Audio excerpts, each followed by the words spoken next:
Largely regarded as one of the best shoot 'em ups of all time, Ikaruga was originally released in Japanese arcades on the 20th of December 2001. It made its way stateside with a GameCube release on the 15th of April 2003.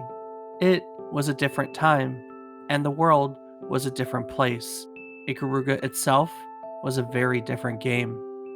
It managed to take 20 years of concepts in the shoot 'em up genre and do something uniquely different with them. Today, we're going to take a look back at the uniqueness of Ikaruga alongside a very special guest. We'll go back to 2003, talk about our own experiences with the game, look back at it, and how it came to be. Curious to learn more? Stick around and join us as we take today's trip down memory card lane.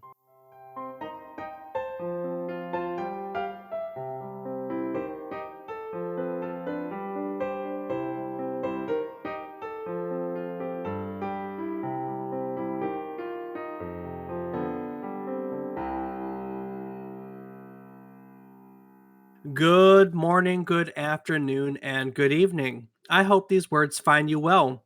Hello and welcome to the 33rd episode of our Video Game Nostalgia podcast, A Trip Down Memory Card Lane. Each week, we look back at one title released during the current week in video game history, and we talk about it. While doing so, we try to teach you something new about the game and the world around it.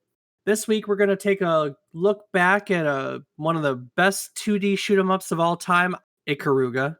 Ikaruga. As always, I'm joined by my co-host, who also fancies himself a treasure because he thinks he's God's gift to the world, my brother, Rob Casson. Rob, how's that attitude working out for you? Brilliantly, like the shining diamond in gold. Hey, speaking of God's gift to the world, we're not alone today. We have another guest, Rob. We do. We do. Except I brought backup this time. So go me?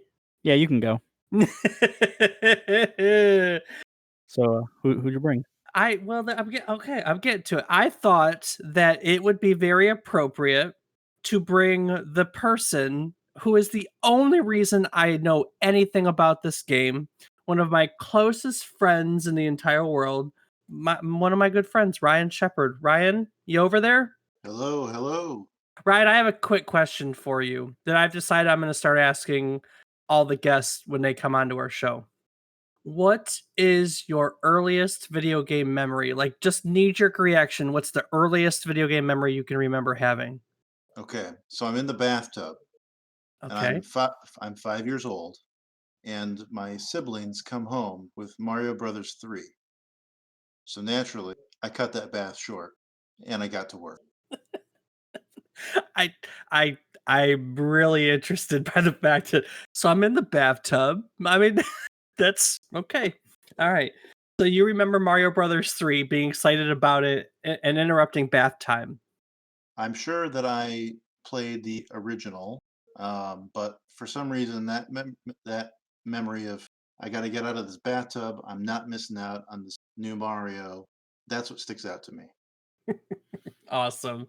Oh man. So, Rob, back to you. What are you playing right now?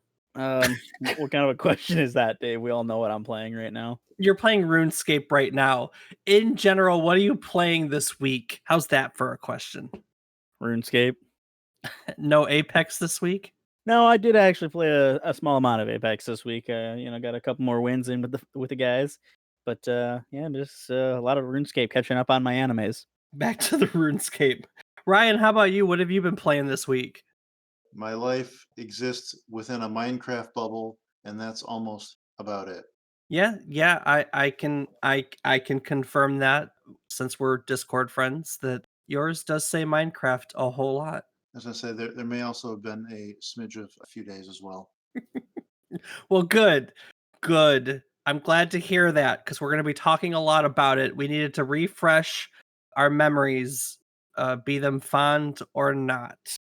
So, I wanted to kind of go back. The game we're talking about today came out for the GameCube April 15th, 2003. Correct me if I'm wrong, but that would have been our freshman year of college, right?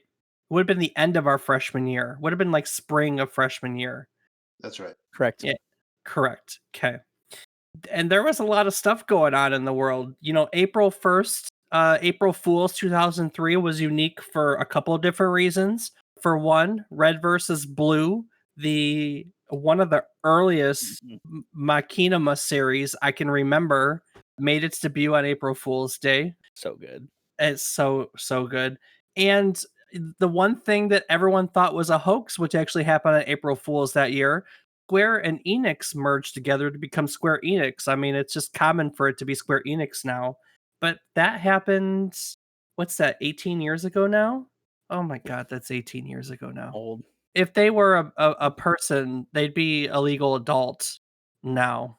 I hate getting old. I remember when that happened, and now you're making me feel really bad over it. Well, good, because Mystery loves company, because normally I feel really bad about it. Back in 2003 in the world, the Iraq War was still happening. Just before this game came out, Baghdad was captured by coalition forces, US included. Ryan, do you remember that really famous photo of the statue of Saddam Hussein coming down in the square? Yes, I do. Like they pulled the head down with ropes and everything? I do. That was this week too. And more interestingly for me, we were in the middle of a SARS outbreak when this game came out in 2003. So 18 years ago, the world was global pandemic freaking out for SARS-CoV-1, and here we are 18 years later with COVID-19, which is actually SARS-CoV-2 as a strain. It's the same family, just the second variation of it, Hmm. which What is could this? It started last year. What could this 17 do? This must be some kind of conspiracy. We need to look into this. Someone do the math. oh, but it's crazy to think about that so the coronaviruses are a whole family, but it's this respiratory one, the SARS one that's really dangerous. And it's just crazy to think about that we were freshmen in college 18 years ago, getting ready to play this game among others, which we'll cover in a minute. And the world was freaking out because of a coronavirus. I guess history does kind of repeat itself, man. The first one was an outbreak in China in November. They didn't report it to the WHO until February of 2003. People around the globe started freaking out in March of 2003. Sound familiar? The genome was mapped in April 2003, by which they started doing like public health measures. Wash your hand, wear a mask. Luckily, though, that one was contained by July of 2003. It wasn't like now we're 18 months. No, I'm just kidding. Was it 14 months in now? 15 months? 17 years apart, like the cicadas. Oh my gosh, she's on to something. On television, American Idol was in its second season way back when, which is just crazy to think about. The West Wing, Clay Aiken. Clay Aiken. That's it. That was my boy. The second season's the only season of American Idol I ever watched. So Yeah, him and Ruben were pretty good. yeah, that No, I, after that, I don't know. I haven't kept up. I I don't know. thought Oh, I did Kelly Clarkson one, I think. that was the first season. I thought it was Ruben Sutter the first season. No, Ruben Sutter won the second season. Just Oh, Kelly Clarkson won the first season, and Justin Gordini was the runner-up.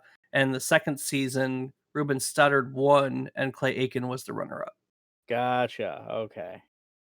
Also, that year, the NCIS, which now feels like it's been around forever because it has, the pilot episode was during April 2003. Kind of crazy to think about. And look, Nice. the music, the top of the Billboard charts was "In the Club" by 50 Cent. Good lord, who's that? And I was thinking about reasons why look, today's game, I don't think a lot of people know of this game. I think it's a little bit of a niche game. It got some notoriety, but I just want to point out all the other games that came around it. Like Devil May Cry 2 was in January, and around my birthday of that year, Xenosaga Episode 1 came out, but more importantly in March, right before this came out, we got Pokemon Ruby and Sapphire and Zelda Wind Waker. Ryan, how were we not glued to Wind Waker at the time? How did we squeeze this in? At the time, there was no such thing as a bedtime. It's so true. Oh, how the mighty have I fallen. Stay know. up to 3 a.m. Yeah, we NBD. were not we were. Do you remember that? Do you remember the fact that Wind Waker was mixed in with this? Frankly, at my age, the whole generation is a bit of a blur, so it doesn't surprise me. I don't remember them being so close together, but they were really released like only what 3 weeks apart roughly. Likely the answer is we had just played so much of Wind Waker that we had beat it within 3 weeks and just had the ability to move on to our topic for today. That's highly likely. Yeah. 3 weeks. Get out of here. You had it done in 3 nights. I don't think so. Wind Waker was kind of big. The Ikaruga was developed by a company called Treasure. And like usual, I want to take a moment kind of talk about Treasure. They were founded They were founded in 1992 by former Konami employees that wanted to explore their own original game concepts. They were basically tired of Kalami. They were tired of Konami's reliance on sequels, right? So prior to this, members of what would become Treasure had worked on Konami titles such as The Simpsons, Bucky O'Hare, Super Castlevania 4, Contra 3, The Alien Wars, and Axelay. And in 1991, Masato Magawa, who had found Treasure and later become its president, he began planning an original game that, along with several other Konami employees, they were working on what would become Gunstar Heroes. They pitched it to Konami, who rejected it, and frankly, they wanted to work on their own stuff, so they left. And so what it was that on June 19th, 1992, they formed Treasure, the name coming from them wanting to become a treasure to the industry. And the staff wanted to make Gunstar Heroes, which would be their first game for the Genesis, because they felt that technologically it was more suited for the visuals and the gameplay they were looking for. We've talked about that before, haven't we, Rob? Like Mortal Kombat, didn't they note that the Mortal Kombat port to Genesis was more accurate? Or am I thinking backwards that the Super Nintendo one was better? I honestly can't remember at this point. Hmm. Hmm. Hmm. So the guys from Treasure approached Sega for a publishing and a contract, and Sega denied them because they did know them. They had no track record, no nothing. They were a brand new company. Coincidentally, not too long later, Sega would reach out to them because, well, Sega needed something. They needed a studio to work on a licensed marketing release called McDonald's Treasureland Adventure. And so Treasure picked up the contract. Treasure or I just realized I did all this research and I just realized that Treasure developed McDonald's Treasure Land Adventure. That's kind of a little bit of a tongue twister. It's kind of funny. Oh my god. Okay, fine. Ryan, help me out a little bit here. Good lord. Man. Let's workshop this bad boy. So Treasure started working on McDonald's Treasureland Adventure alongside Gunstar Heroes. And while they finished the McDonald's game first, they decided that they were going to finish and release Gunstar Heroes first so their first game could be an original. And so it was.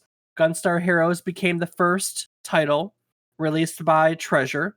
It was a really good shoot 'em up, very Contra like, release for the Sega Genesis. If you'd like to play it, it's currently on Steam for about 99 cents. Honestly, it's a good co-op shoot 'em up. So McDonald's, on the other hand, was a platform game based on McDonald's McDonaldland marketing campaign. Ryan, do you remember McDonaldland at all? I was practically raised in McDonaldland. Wasn't that their like didn't they have like the playlands and everything that was redone as McDonaldland? Isn't that what it was? And didn't they do cartoons and stuff around McDonaldland? See, I remember like the McKids game or whatever. Oh yeah, we had the McKids game. Ryan, did you ever play the McKids one? I don't think I was able to participate in that. Man, I remember that one. This one I don't. This one was not as cool as McKids. I think McKids was a good game, but this was just a real basic one. I I don't know which came later. And so it would be that Treasure was gonna work on Sega titles. You know, they made Dynamite Headdy, which was a platformer. They made Alien Soldier. They made Light Crusader, which was a run. I think Alien Soldier was a run and gun, and Light Crusader was a rail gun game. What Treasure would later be known for, what they are known for, was showing up really early in their history, right? So, right off the bat, they made a shoot 'em up, they made a platformer, another shoot 'em up, a run and gun, and a light rail game. The one thing Treasure has never done was pigeonhole themselves into one game type or genre. They may be known best for a few games, but even to this day, they are the type of developer that just makes whatever. And I don't know if that's a good thing or a bad thing. You know, we can talk about that as we go along. But literally, like every other title was a different was a different genre. Was a different genre. Um, I don't. Yeah, it was a Was different a genre. comedy. Was it comedy? Yeah. A comedy of errors is what it was. Good one. That's a good one. Oh, so they moved out of the Sega Genesis era and they moved into the Sega Saturn era, right? And they would make Guardian Heroes, Mischief Makers, and Silhouette Mirage, which was platformers, I believe. And then in 1998, they would release their first arcade game, which was a shoot 'em up called Radiant Silver Gun. And you know, shoot 'em up. We're talking about a shoot 'em up today. This is one of their shoot 'em ups.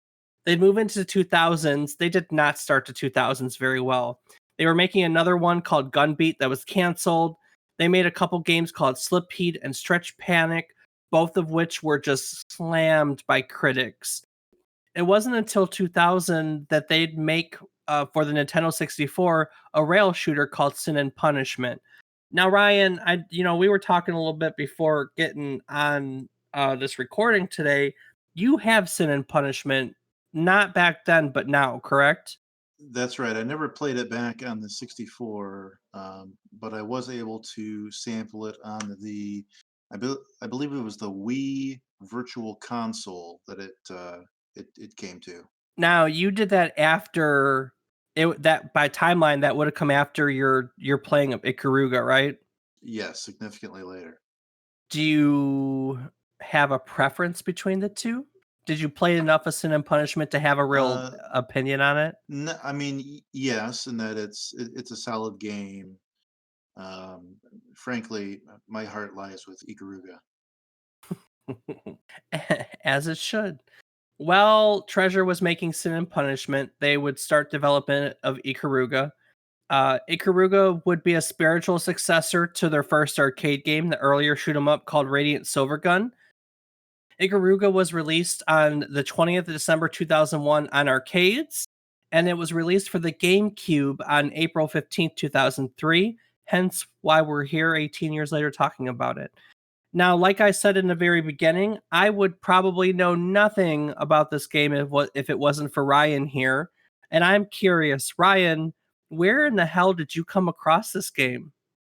So this just speaks to the power of marketing. So, just to take one step back in 2003, the internet was a simpler time. There were not 10 billion websites, so at the time I was Did we did we even have a Facebook back then? I don't even think we had a Facebook back then. You did. I thought you did. that that was pre the book. Facebook was In Facebook 2003, back then I mean, wasn't Facebook back then like limited, like we could only have it with our college people? Like it was Oh, it still was in the 2004. is when Facebook came correct. out. Yep, February 2004. There you go. So pre-Facebook.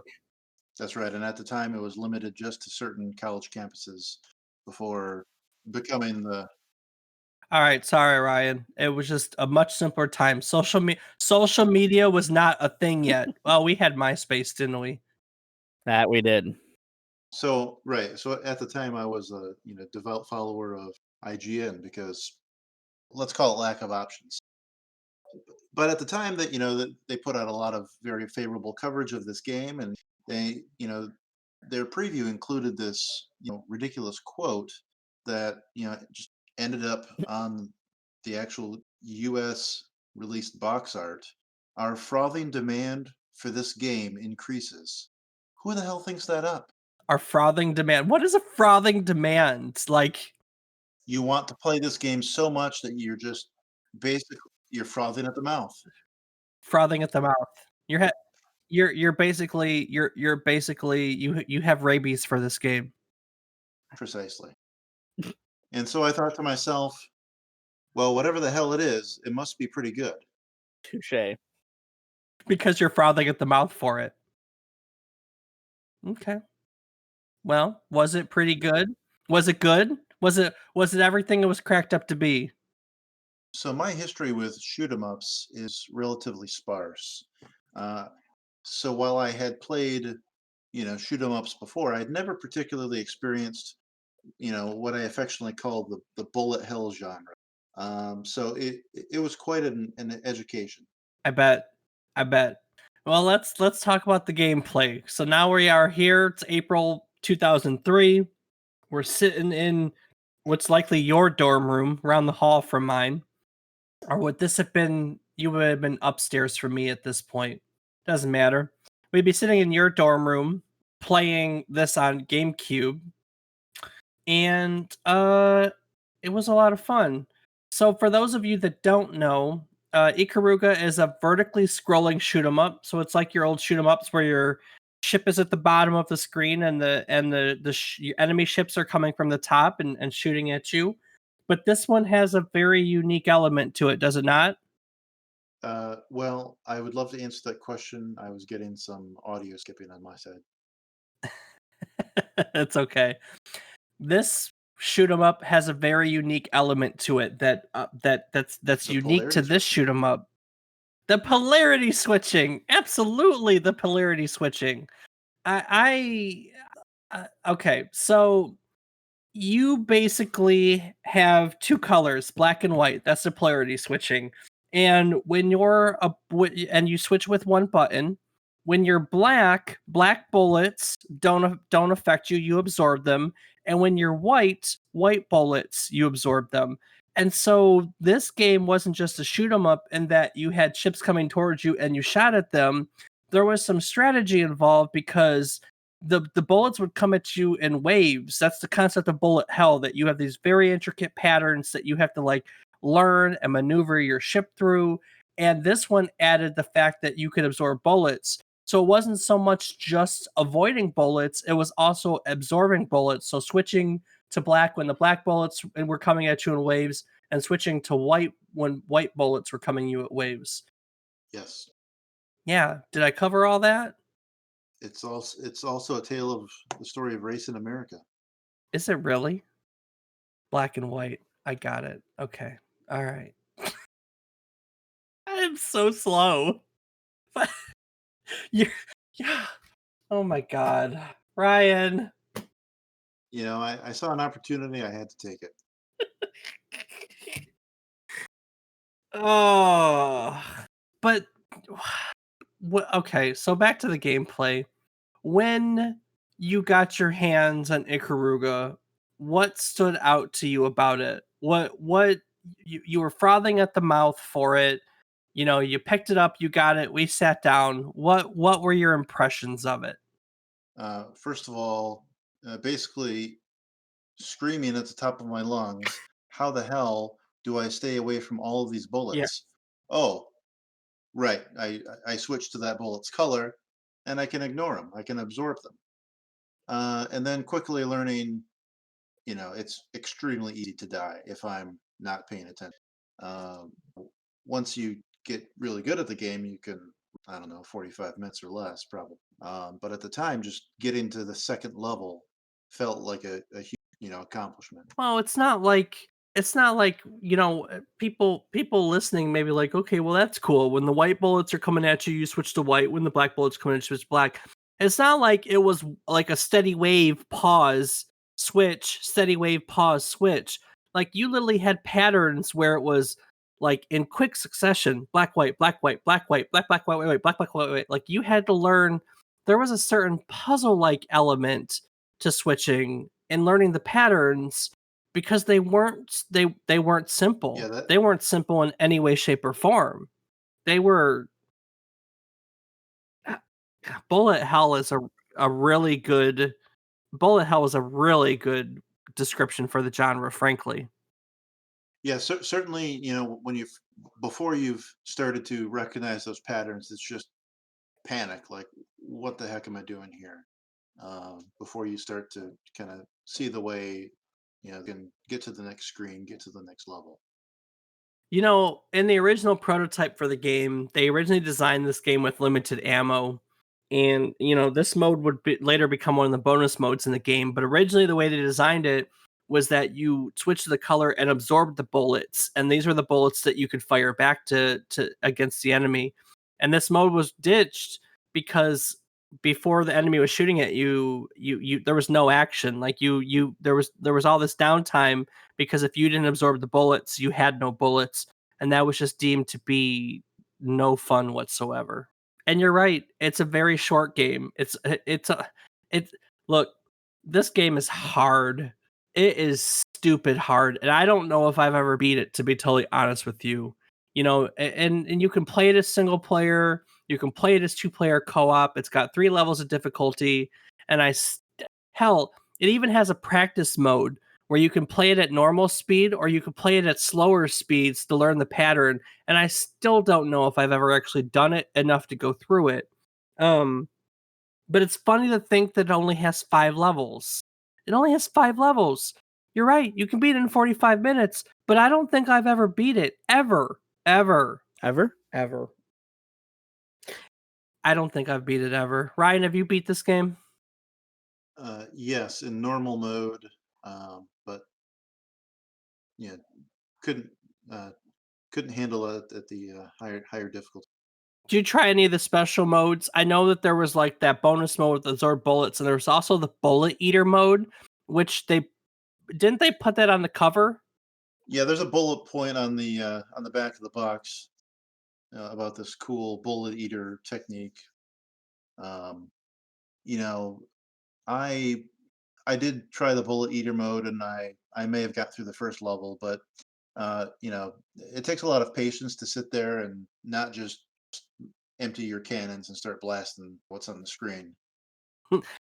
Rob, so bullet eater mode is you can't shoot. You have to get through the entire game just by absorbing bullets. That's it. That's how you get through the game. You can't fire at all. You just dodge basically. Wow. Yeah, and the thing of it is it's a bullet point that's on the case, but don't you have to unlock it in a special way, Ryan? Like it's not a straight up mode that's available to you. Correct. You have to unlock it through completing the game. So so a bullet point on the case is like a extra mode. It doesn't say that on the case. It advertises one of the main bullet point features of the game, but it's actually an extra mode that you don't unlock until you beat the game. So, They needed a bullet uh point for the back of the box. what else is on the back of the box? Do you still have that with you? I sure do. What else is on the back of the box? What are the bullet points in the back of the box? They've got a quote from The Art of War by Sun Tzu, a couple pictures, and then How many bullet points does it have other than the bullet eater one? How many others are there? there are a total of 5 bullets. All right, what's the first bullet? Read me the You see, bullets. this is the art of advertisement. Experience battle in 18 different Oh, stages. 18? Well, that's counting each difficulty, I think, Well, well, as there's a 3 separate levels of stage. difficulty in 5 stages. Where's the other 3 come from? I'm guessing menu credits. Hmm. Practice menu? I don't know. I mean, the practice modes may count in there too. What's all right? What's the next bullet point? Yeah. You can select to play it in vertical or horizontal mode. Oh, do you ever? I can never remember playing in horizontal mode Right. So, ever. so the game itself is, think portrait mode, like a phone, right?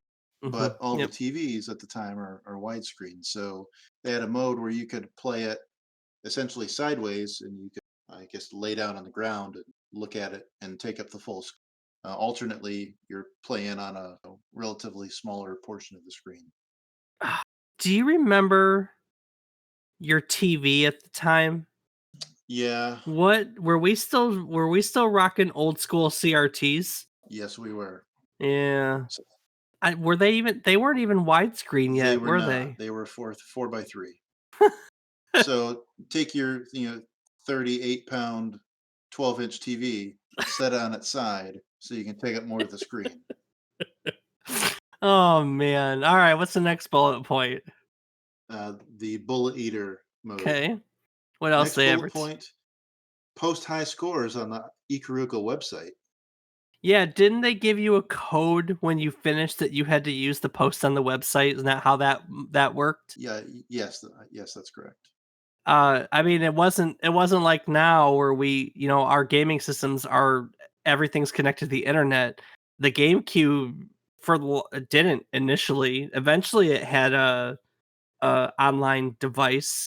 Didn't it have that on? Because Yeah, it was like a thing you connected to the bottom of it, like yeah. the Game Boy player. That's really overstating it. Yeah, yeah. And it had about it had even less use than the Game Boy player.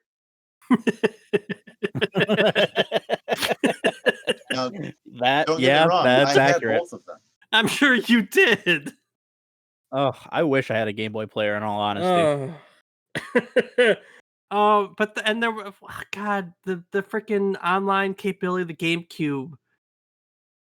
There wasn't the games themselves didn't have anything. Didn't you have private servers for things? Isn't that how it worked back then?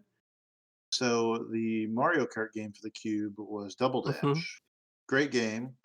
However, if you could find a bunch of friends and get four, at the time, CRT TVs, four systems, 16 controllers, four copies of Mario Kart, and four copies of the network adapter device, then you could connect them all and do a giant Mario Karty LAN. Actually, I think I'm wrong. I think it'll 8 players, but Yeah, I don't think it's yeah, 16 either. yeah. Yeah. But regardless, that was about the most widespread use of the adapter. By 2003, the only one we had did we had Xbox Live at that point. I think that's the only one though. Um, no one else. There was no PlayStation Network yet, and there was definitely. I mean, we still don't really have a Nintendo network, so. I'll get back to you in 20 years. Look, I'm impressed that Nintendo has something nowadays.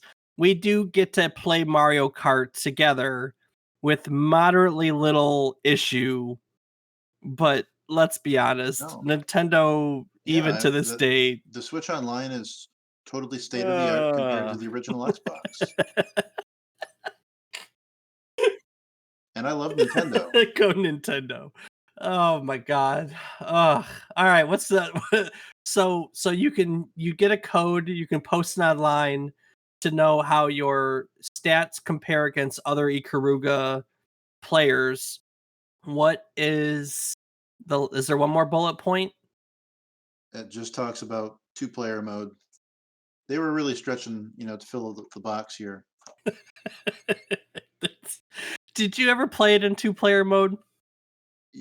Yes. I don't remember. Did we? I don't know if we ever played it. Maybe we did like once or I mean, twice, but I don't it, remember two-player to me, it mode. was a novelty. I don't think I played it too terribly much. I mean, the game's hard enough, and then you're doubling the amount of ships on the screen and how much bullets there were. It didn't make it easier. Yeah, Yeah, it didn't make it easier. it That's was for hard enough sure. to yeah, it's hard enough to know what's going on with just your screen.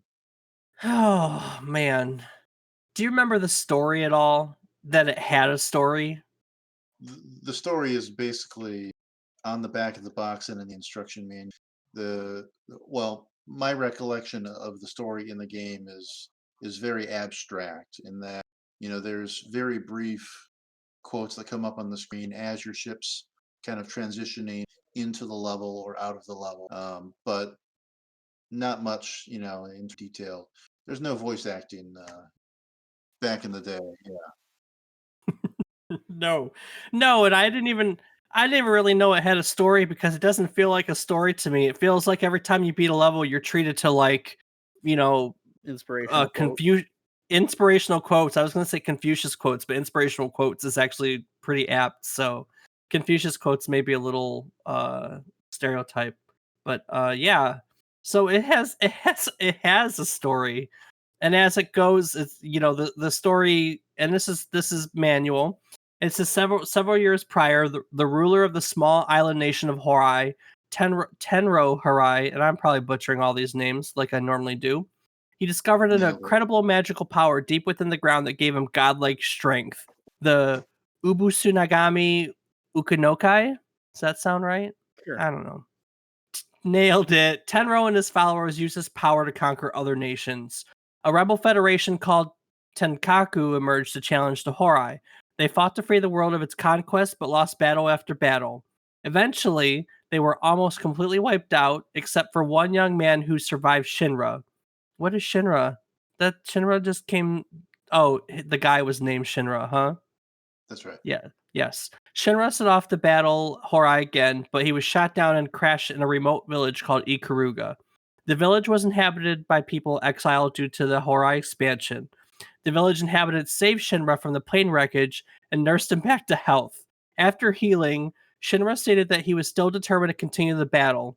The villagers entrusted him with a fighter plane they had built themselves called the Ikaruga, which was specifically designed and hidden away in a secret underground location beneath the village. It was the first ship built to utilize a switch between the two energy polarities, black and white. I had no clue there was that much of a backstory to this game. I'm not even gonna lie. The time you took to read that is more than the time given to the story in the entire game. Like you hit start and you're shooting bullets within 20 seconds. Hmm. There's no cutscenes. You're laying out the background. No, I will tell you, Maybe there's because a maybe. in a maybe, I don't know. In a moment we're gonna roll into critic and user reception. But I kind of looking back on our views of it, it was a good looking game for the time and a good sounding game for the time. That's for sure. Uh, I don't know. It had impressive. Did it not have impressive visuals? Oh yeah, tons. I mean, yeah, for the time, great graphics, tons of explosions going on at any time, bullets flying at you, very overwhelming, very impressive, and largely sticks to a very stable frame rate. There's a handful of parts at the end of the level at boss enemy explodes where there's some slowdown. I don't know if that's intentional, overwhelming the system at the time. Yeah, I mean it is pretty smooth for the most part. I don't know. It was a good look. It was it was. I remember. Well, and I mean, we played it recently. It's a pretty game. At the very least, it's a pretty game. It doesn't. It doesn't feel. It's not a plain Jane boring shoot 'em up. There's something about the artwork of the game itself, and even the bullets. The way they come at you in waves. The patterns are almost mesmerizing. Um, and I just think it's a really pretty game. I do, even still. But hard. It's incredibly hard. Just like you are not lying when you say screaming at your screen, man. This game is so hard. I could see it being very relaxing to watch someone else play it and just being able to take in the visuals and not worry about, oh crap, I'm about to die. Yeah. All right. Well, now comes the time when I like to make fun of critic and user reviews. Like to sit back and have Rob present them so I can make fun of them. So Rob, why don't you take it away from here? All right. So we start with GameSpot, who gives this game an 8.5 out of 10. Written by Greg Kasavin. I wish I knew how to pronounce it. Meh. But anyway, written by Greg, was Ikaruga is truly a shooter fan's shooter. Yeah. Yeah. Ikaruga is truly a shooter fan's shooter.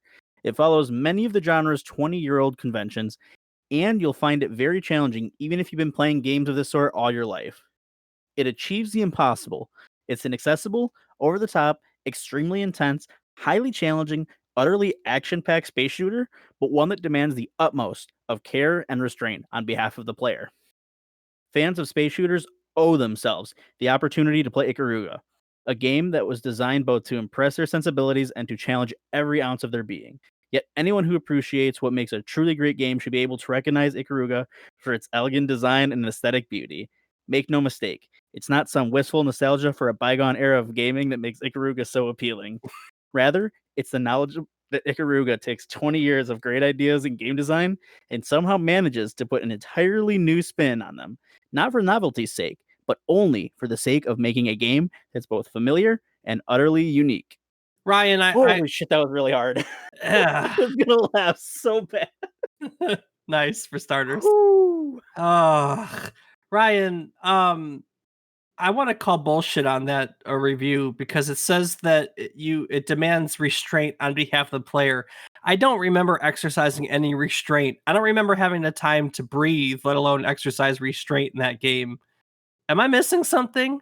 Well, at the end of each level, it grades you, and so to the extent where you can shoot the different color enemies with the right color bullets by switching your own polarity to match, you'll get a higher grade. And so if you're looking for the high score, trying to rack up that combo, that's certainly where some of that restraint comes in. Because yeah, when I played, I was holding that trigger down the whole time, right? Right. I do agree though that it does bring something new to the gun shooter genre. You know, he's right. It's a genre that had 20 years into it. You know, Space Invaders on Gradius and R Type, isn't that's in there too. Life Force. Um, it took a lot of things from that genre and brought something new to it. This is the first bullet hell game. This is the first bullet hell game I ever remember playing. What about you? Do you remember any bullet hell games before this? So, I mean, outside of things like Space Invaders, which I don't really consider to be bullet hell, I'm trying to recall here. I recall like Space Harrier. I think that was on the Genesis, I think. But outside of that, this is certainly the one that brought me to the genre. Yeah, yeah. Rob, what about you? I know you don't have a lot of experience with this game, but do you have experience with the bullet hell genre? Um, I the one that I'm most familiar with is the embodiment of Scarlet Devil. That's a new one for me. Well, the major reason for that is that there's a popular, or I don't know how popular it is, but there's a theme from that. UNON is her that I heard a lot because in college I used to play OS with my roommate, or well, not my roommate. He was my roommate later on, but at the time we weren't roommates. Anyway, I used to play OS a lot with my friend Kiefer, and UNON was one of the toughest songs that we played on there. And I wanted to find out what it was from, so I found the game and played it. It was really fucking hard. I never got very far. I gotcha. I gotcha. All right, well, let's move on to the IGN article written by Tyrone. I don't know why I put that voice on the name, but read Tyrone's article anyways. Tyrone from IGN said, "Call me an old school gamer, a shooter freak, or what have you, but I will buy Ikaruga. It's just that good. Sure, it's a bit on the short side. But Ikaruga is a fantastic example of clever game design. Slap on some beautifully modeled visuals, a fitting soundtrack, and fantastic effects, and we have a winner. Without a doubt, this is a better game than Radiant Silvergun. For one, Ikaruga takes itself far more seriously with no "the price is right" music or campy anime characters spoiling the otherwise fast-paced action. I feel more like the last Starfighter when I play Ikaruga. He does go on to say that he does have to mention that Ikaruga is a shooter, and it's a shooter's blah, and it's a shooter's fan's favorite. Wow, why am I? Isn't that so hard? Everyone calls it a shooter fan shooter, but that's a really hard phrase. Yeah. Tyrone does go on to mention that Ikaruga is a shooter, and it's a shooter fan's shooter. If you don't like intense, mind-numbing shooting action, then you're going to hate Ikaruga. However, if you grew up on heavy doses of Ikari Warriors and Gradius, then you'll probably feel right at home with this one-of-a-kind blastathon.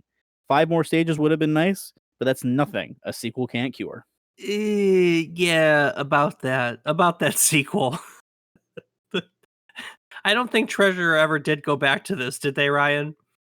No, sadly. No, they did not. They did not. What they have done for the last 18 years is bring this game back over and over again because there's a ton of remakes for it.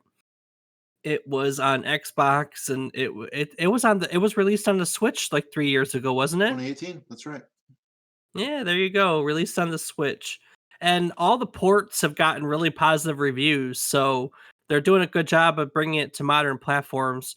I mean, it's no Skyrim, of course, but they're doing a good job keeping it, fresh in the gaming culture, I guess. I don't know. I don't know. I was reading an article, 4 or 5 years ago, IGN did a top, once a week. It was like a Tuesday article. They do top 10s. They did a top 10 for best 2D shmups of all time, shoot 'em ups. And they voted this one the third best shooter of all time. So in case you're wondering, Ikaruga is the third best 2D shooter of all time. And if you were wondering, the number 2 shooter is called Dodonpachi, and the number 1 is called Einhander. Einhander was a um, Einhander was a PlayStation 1 shooter made by Square. I think it was before it was Square Enix. I don't think I can even see. Well, we just covered that this is when they became Square Enix, so I don't want to date myself. Rob, you ever heard of Dodonpachi or Einhander? Can't say that I have, Dave. God dog it. So we don't know anything about this genre, huh? Nope, guess not. Man, Terrible. You don't know I know it's the Dodonpachi? worst. Yeah, that. A lot of Treasure games never made it stateside though. I mean they got a whole catalog of games that were not released for Western audiences, so not that those games are um Radiant Silvergun, and then they had a Oban Guy Spirits, I think was the other one of their shooters. Those are typically rated up there. But yeah, so critics all called it the shooter fan shooter, right? Shooter Yeah. fan shooter, shooter fan shooter, shooter fan shooter. How's that go again? What? Shooter fan shooter. Shooter fin shooter. Shooter for shooter. Shooter shitter Shooter shitter. for shitter. A schmoker. I knew it. I knew someone was gonna get it. Well, I think in Ryan's case it's the shitter fan shooter. So A that was schmuck a fan schmuck. that was a play on your shitting abilities, Ryan. In case you missed it, the I like to shitter. shit on things. You're a fan of the shitter, so it's a shitter fan shooter. I don't get Eh? it. I think you're Eh? slurring your words there. How much have you had to drink tonight, sir? Not enough. All right. So, critics liked the game, but how do users feel about it, Rob? Well, Dave. Am I talking into space tonight? I feel like I'm Oh, I don't feel like this is as fluid as normal. Did I hit a delay button somewhere? I think it's possible. Yeah, I know. I know. Maybe All that right. stuff with the noise suppression slowed everything down, and you're actually experiencing time at a faster rate than the rest of us. Maybe I'm like the Flash running so fast that time is going backwards. No, it seems smooth to me. Sure. God damn it. All right. How do users feel about this game, Rob? Well, for Moby Games, user John Collins says that the gameplay is amazingly simple and complex at the same time. But this game is tough is quite possibly the largest understatement ever. I have never, in my 10 years of hardcore gaming, experienced a game which can touch the difficulty of this game. Well, this provides for good replay value. It also provides for good replay value. It also provides. Wait, what? I must have typed it in twice. I was going pretty quick last night. Well, this provides for good replay value. It also provides for No, good that's good to know. I'm leaving it in. Oh, okay. Now that I know it's there, I'm going to be less confused. What else does it provide for, Rob? Well, this provides for good replay value. It also provides for good replay value. It also provides for large headaches and an assortment of 4-letter words that would certainly not make your mother proud of you. I think it has good replay value. Ryan, does it have good replay value? I'm hearing a little bit of the audio lag that you were talking about. It's okay. Oh, it has good replay value, guys, in case you were wondering. Whew, that it does. After considering, I'd say the replay value is it's good. Yeah, it's good. Excellent, excellent. Glad we can all agree. Also from Moby Games, user XEOX says that Ikaruga is the new game in a dying genre. It's a space shooter in which you control a ship that can change color to vary effects in the game. It's packed with speed and powerful graphics to add onto a cutting edge, pure gameplay mechanic. However, it's not all rosy posy. To be honest, this is one of the hardest games I've ever played. Also, the game is small, and it has a distinct lack of storyline. What? That's not true. Well, that's Come because we on. didn't read the manual. I don't I don't know why, but I really like the phrase. It has a distinct lack of storyline. It's not just it has a lack of storyline, but it has a very distinct lack of storyline. Like, as in, you can distinguish its storyline from another type of lack of storyline, as if there's more than one type of being a lack of storyline. It's very distinct, just to be clear. I don't know why, but that phrase just tickles my funny bone. It's a distinct lack of storyline. Not to be confused with a broad lack of storyline. Wait, what? This lack of storyline smells like this. Well, this lack of storyline smells like this. So this one's very distinct. I I don't mean, know. I would say that Mortal Kombat has an indistinct storyline. True. I don't think there's anything. Oh, There's not a lack of storyline. Just think back to Ubusu Nagami I Okanakai. know. It has a lot of story. We just covered that. We covered all about the guy named Shinra and the hidden ship named Ikaruga, and that the villagers built the ship in an underground bunker so they could fight against the Hanoi, I don't remember. And yeah, it was the first ship ever that could It's switch actually between quite good. It's polarities, black and just white. all implied. It's a distinct lack of storyline. It's not for everybody. Oh, all right, Rob. What's the next one have? Well, John Doe on Metacritic gives us a 10 rating. They go on to say that the game is amazing in all qualities, whether it's the beautiful design or great challenge. This game is a must have for any gamer that wants a good challenge or that just wants to blow some stuff up. This game is a little short, but if it were to be any longer, then a person would probably go insane of frustration before the end of the game. That's probably true, actually. Ryan May said he screamed at the screen, but if he screamed at it for too long, we would have to have had him committed to an insane I'm a asylum. little not. So, Is or this maybe supposed to we be a did. great challenge or a good challenge? Because I'm confused. It had a beautiful design or a great challenge. It couldn't have both, though. Just to be clear, it was one or the Oh. other. One or the Oh. other. So it's for you.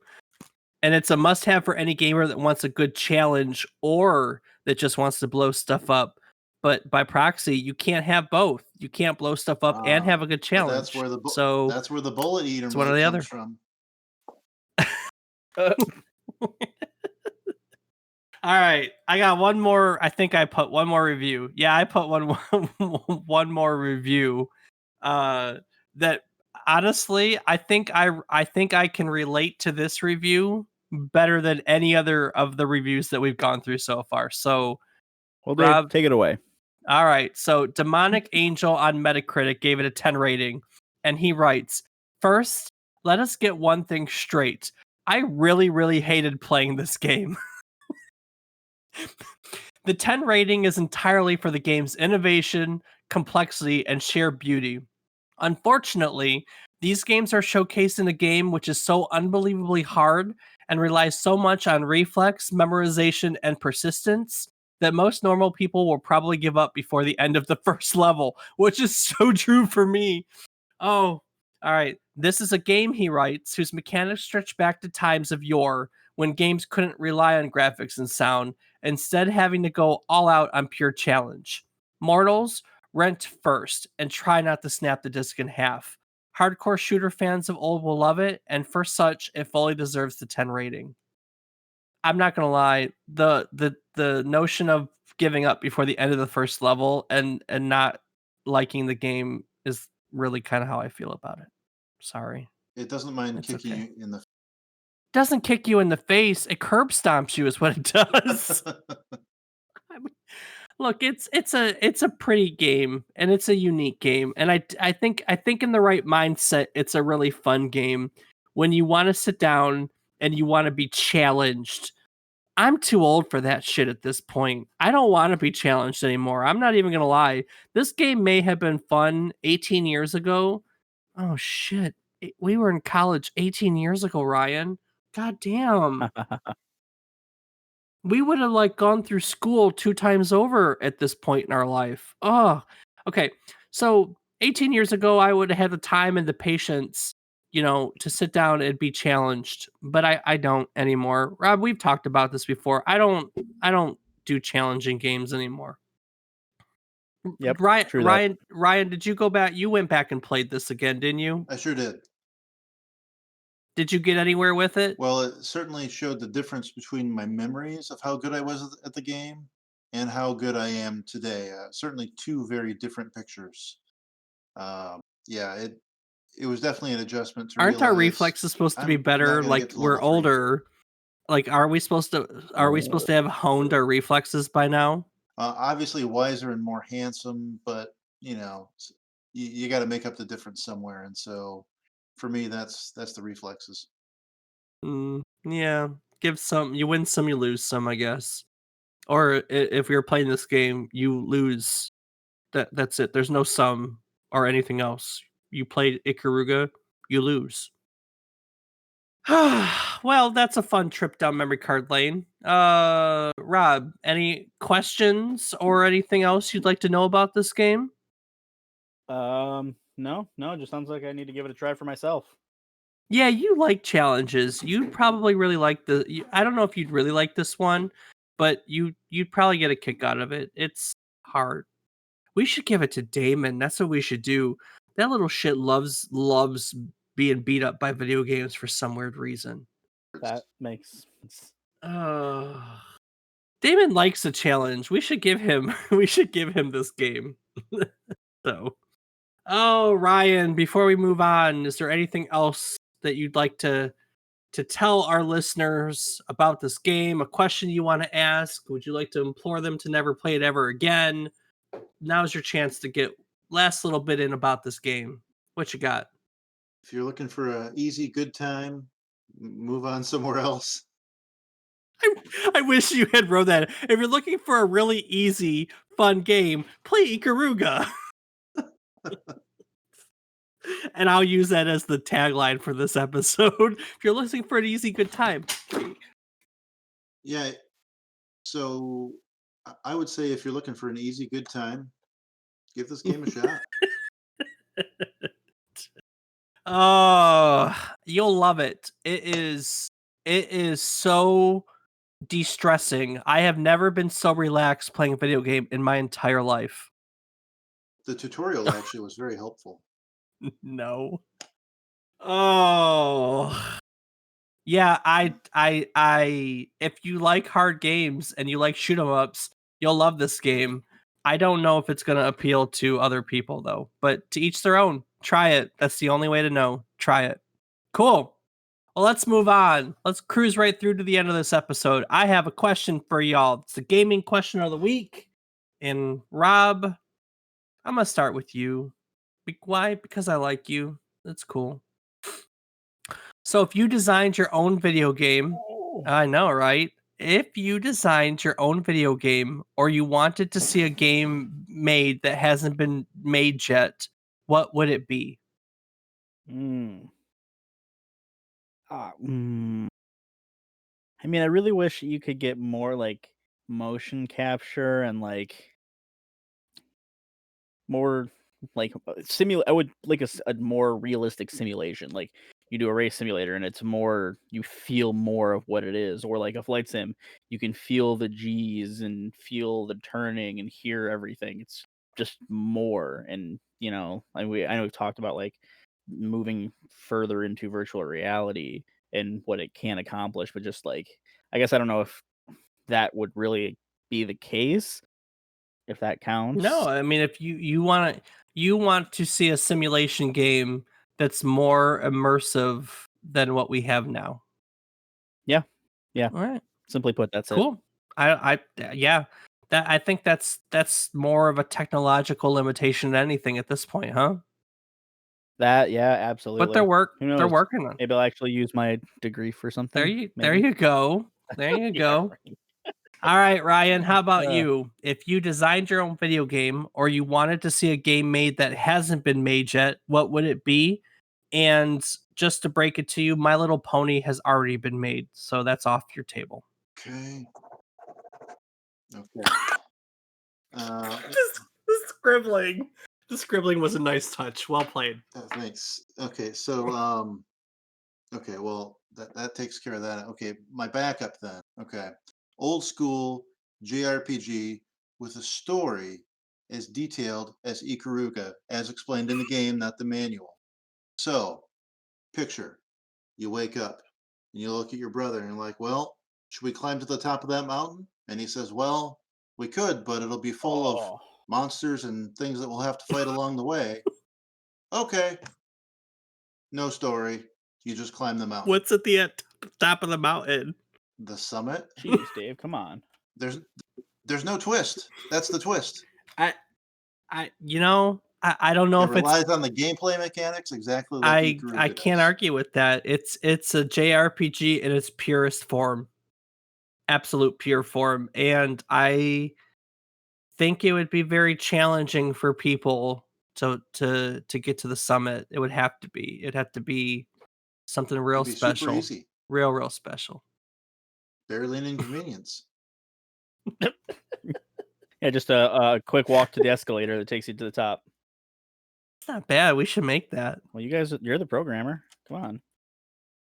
Yeah, I Actually, know. probably the hard part would be getting down from the top of the mountain.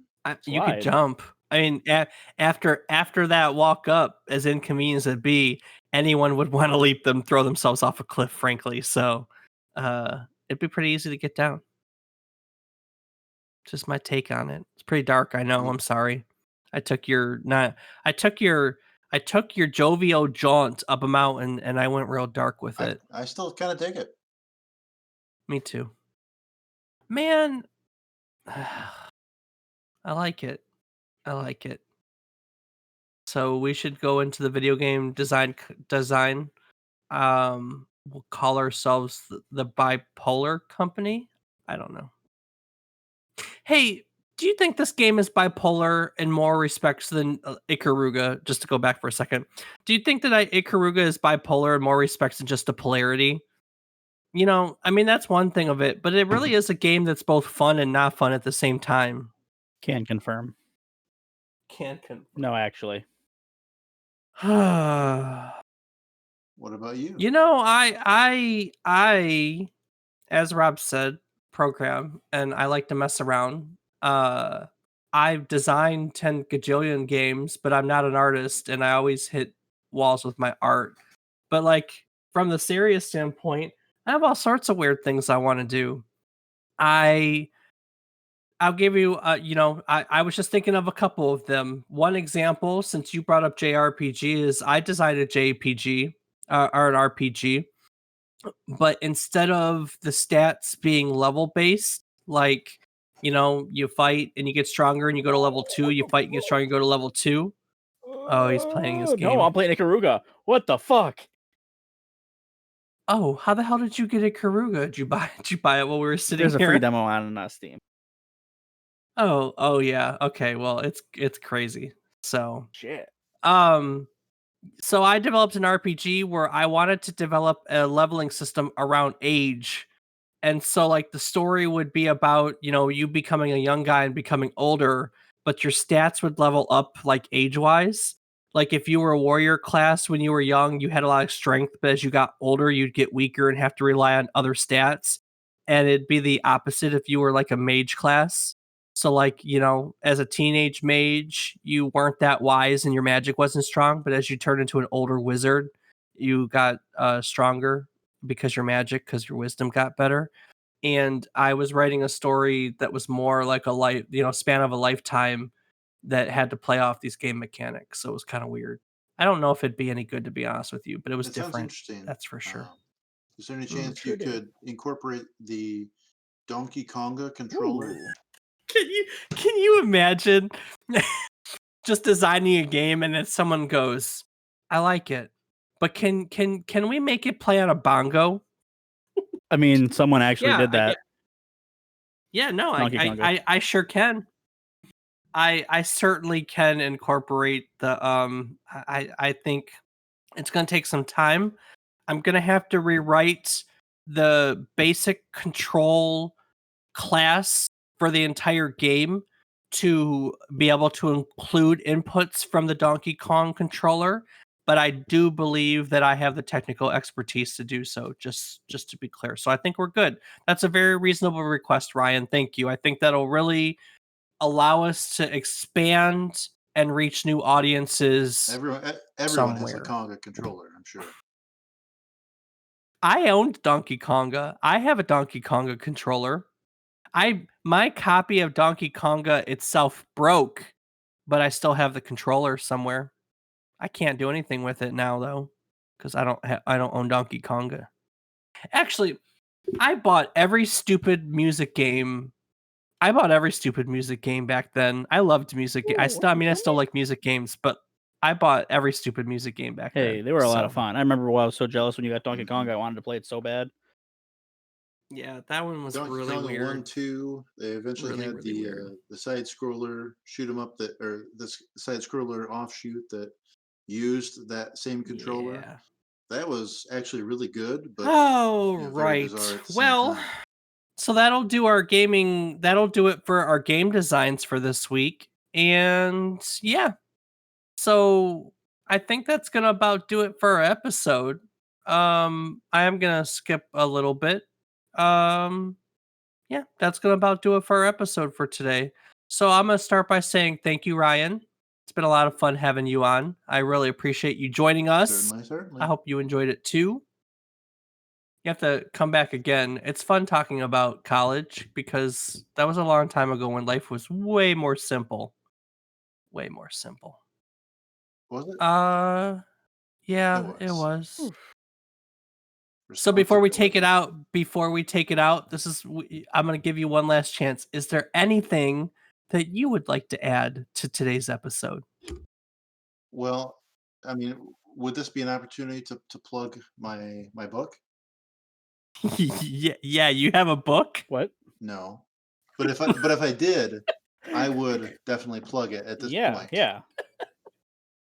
Yes, this would be the appropriate time to plug your non-existent book. Look, So, so the second gaming question of the week is: if you had to design your own book, what would it be called, and what would it have in if it? I design my own book, Uh, hmm, I Rob, go ahead. 7. On the topic of video game things we designed, did you know that I wrote and sketched the art for a video game children's book? Really?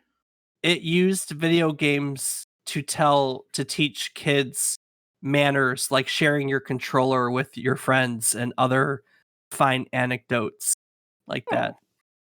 And I never finished it. It's another one of my unfinished video game projects. Oh. Are and it yeah, I gotta find it. It had I took nursery rhymes. I took like common children's nursery rhymes and fables, and I rewrote them to apply to video game situations. So it's somewhere. Sounds like fun. Thank you for plugging your book, Ryan. I appreciate that. I will put the link on our website, which is www.memorycardlane.com, to Ryan's non-existent book. Also on www.memorycardlane.com, you can find show notes, you can find my biography, you can find links to old episodes, you can find links to our Patreon if you would like to donate to this fledgling podcast for only $2 a month. You can become one of our patrons. And you can also find links to our Discord, which is where we record these episodes and where we also go for ideas. If you'd like to share your stories or your ideas, you can join our Discord, interact with us, and go on and so forth. Also on www.memorycardlane.com, you can find links to our social media. I'm on Twitter as David_is_wrong, Rob, what are you doing on social media these days? I can be found on twitch.tv/FATBOIRIPZ. Ryan, what are you doing on social media these days? A hot mess of nothing. Oh, man. Rob, I got all the plugs in between, but of course, what do you have to add to today's episode? Well, as always, I just want to say thank you to everyone for listening. It's a whole lot more fun. We have other people on here, which means it's a whole lot more fun when you interact with us. So, we're going to keep doing this whether you're there or not, but it'd be a lot more fun if you were. So, let us know your thoughts. Yeah, or come join us. I'm always interested in having other people on. It's always nice to get different perspectives. So, all right. Well, I think that'll do it for today's episode. Oh. Looking right. You got anything? Anyone have anything else to add before I take it out of here? Okay, good. Be kind Nope. to each other. Yeah. Be kind to each other. Live by the golden rule. Treat others the way you'd like to be treated yourself. That was one of the fables in my children's book. I don't remember how I applied it to video games, but I did, I promise. Sure. So next week, guys, we're going back to 1989 and bringing gaming back to the palm of our hands. It's back to the handheld era and the Game Boy as we look back at one of its launch titles, Super Mario Land, and then we'll also be looking at the sequels in the Super Mario Land series. This is a series that gave us Princess Daisy, and it introduced Wario to the world. Wario nowadays is, I mean, he's a thing, but back then, not a thing. And also gave us this weird alien villain named Tatanga. And we're going to talk about that. So we're going to look at a whole lot of new Super Mario weirdness, basically. Little tiny Mario weirdness. I actually can tell you exactly where I was when I beat this game. So we'll talk about that next week too. So join us again next week if you want to learn all about Mario by land, by air, by sea. And if you're confused about that, join us next week for a pint-sized trip down memory card lane. Ba-da-da-da-da-boo-ah. Zoink.